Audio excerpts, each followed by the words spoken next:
Hello coucou, bonjour à tous, me revoilà, me revoilou pour vous faire une petite vidéo. Qu'est-ce qui est vrai, qu'est-ce qui est faux, petit jeu mystère. Voilà, je voulais vous parler de 4 pierres que j'ai sélectionnées, mais je voulais aussi vous parler de l'élixir. Attention, danger. Donc voilà, on va commencer par, allez, bon, la moldavite. La moldavite, pierre extrêmement chère parce que on n'en trouve pas beaucoup.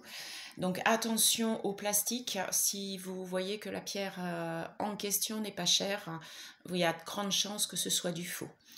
Ceci dit, beaucoup de gens disent que c'est une pierre extraterrestre. Ce n'est pas du tout le cas. Cette pierre, en fait, vient de la fusion d'une météorite sur la Terre. C'est une pierre qui est plutôt... donc elle fait partie de la famille des tectites et ressemblerait plus à du verre. Voilà, du verre vert. Bon, et il existe de la tectite noire comme j'ai moi en vente et la moldavite est beaucoup plus chère parce que moins trouvable. Par contre, c'est une pierre qui est très très très jolie. Bon, pour la moldavite, c'est ok, c'est fait. Je vais revenir un petit peu sur l'ambre. J'en vois beaucoup sur le terrain qui me demandent. Et en fait, il y a énormément de fausses ambres. Attention à ce que vous achetez. La plupart du temps, c'est du plastique. Comment reconnaître une vraie ambre? Je le dis assez régulièrement. Vous prenez une épingle, une aiguille de couture. Voilà. Vous la chauffez à blanc. Et sur un côté qui ne se voit presque pas, vous piquez dans la pierre. Voilà, vous piquez dedans. Et si vous avez un léger petit trou blanc, c'est une bonne nouvelle. En plus, si elle sent le pain grillé, c'est magnifique. Par contre, si vous avez un trou noir, voilà, vous avez du beau plastique. Alors j'espère dans ce cas-là que vous ne l'avez pas payé cher. Parce que ça c'est pareil, c'est hyper cher le kilo. Ceci dit, cette ambre est considérée comme une pierre puisque c'est de la résine de pin donc, mais c'est de la résine fossilisée. Et qui dit fossilisée dit donc minéralisée. Voilà. Beaucoup ne pensent pas que ce soit de la pierre, mais si elle fait partie des pierres, puisqu'elle est minéralisée. Qu'est-ce que j'ai à dire dessus d'autre?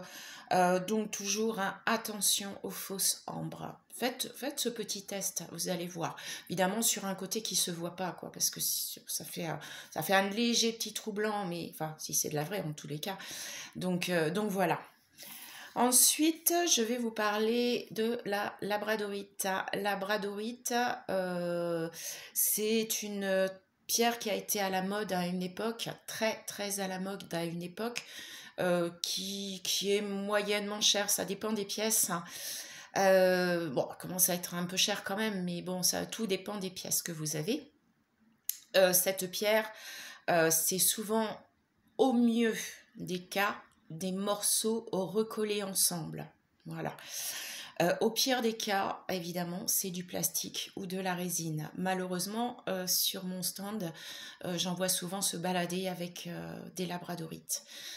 Comme je dis souvent, attention même aux magasins soi-disant spécialisés. Soit les gens sont des lithothérapeutes qui n'y connaissent rien, qui ne savent pas reconnaître les pierres, hein, soit c'est des faux lithothérapeutes, ou alors qui se font passer comme tels. Heureusement qu'il y en a quand même beaucoup d'autres qui vendent de vraies pierres. Enfin, j'espère. Voilà. Sa couleur au niveau de la labradorite n'est pas noire. Il n'y a pas de noir. Au pire, enfin au mieux, c'est du gris foncé. Voilà, gris foncé. On va aussi dans le gris clair, mais vous avez d'autres couleurs nuancées qui apparaissent sur ces pierres. Hein. Donc on a du bleu, du jaune, du rose et du vert. Voilà, vous avez aussi de la labradorite blanche. Il y a 2 couleurs que j'ai pas marquées sur ma liste, mais bon, c'est pas grave, j'y ai pensé. Voilà, voilà. Maintenant, je vais vous parler des agates. Alors, les agates, il y en a beaucoup, et pour qu'elles soient un peu plus attractives, certaines couleurs sont recolorisées pour avoir un peu plus d'impact sur les gens. Tout ça, c'est pour faire du fric, évidemment, hein. Donc, attention aux agates que vous achetez. Vous avez donc dans les couleurs mauve, violette, bleue et verte. Si c'est trop flashy, n'achetez pas parce qu'en général, c'est de la colorée. Donc, faites très attention à ça.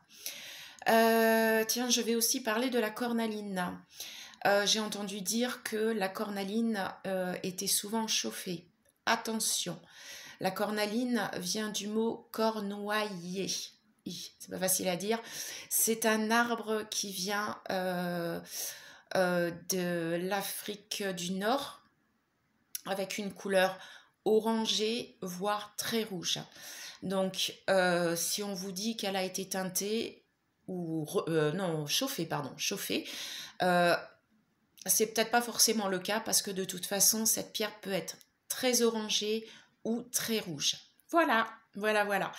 Je voulais donc vous parler des élixirs, un sujet qui peut être dangereux. Faites attention à ce que vous faites. Et la plupart des gens s'imaginent qu'on peut avaler l'eau comme ça.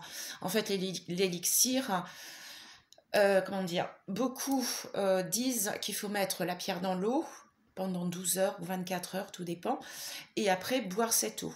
Non, certaines pierres, vous ne pouvez pas le faire.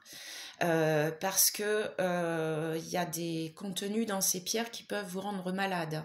Si vous voulez un élixir, déjà demandez à la personne à qui vous a vendu la pierre, déjà d'une, et de deux, quand vous voulez faire un élixir, prenez un bol, enfin un grand bol, vous le remplissez d'eau. Alors tout ça, il faut que ce soit transparent quand même, hein. Donc le grand bol ou le saladier transparent, vous mettez de l'eau au fond, vous remettez à l'intérieur, moi c'est une tasse vide, transparente aussi, dans lequel je mets ma pierre. Comme ça, vous n'avez aucun contact avec l'eau à l'extérieur que vous allez boire ou que vous allez vous mettre sur la peau, parce qu'on peut le faire aussi. Et du coup, cette eau que vous allez boire n'a aucun contact physique avec la pierre. Donc du coup, comme ça, c'est hop, c'est ok. Ne jamais boire un élixir fait comme celui-là si la pierre a été trempée dedans. Surtout pas, c'est pas bon. Voilà. Et au préalable, évidemment, nettoyez et rechargez vos pierres. Sinon, l'élixir, ça va pas le faire non plus. Et voilà. Eh bien, je crois que je vous ai tout dit. C'est une toute petite vidéo, juste pour le plaisir. Je vous fais des gros bisous et à très bientôt.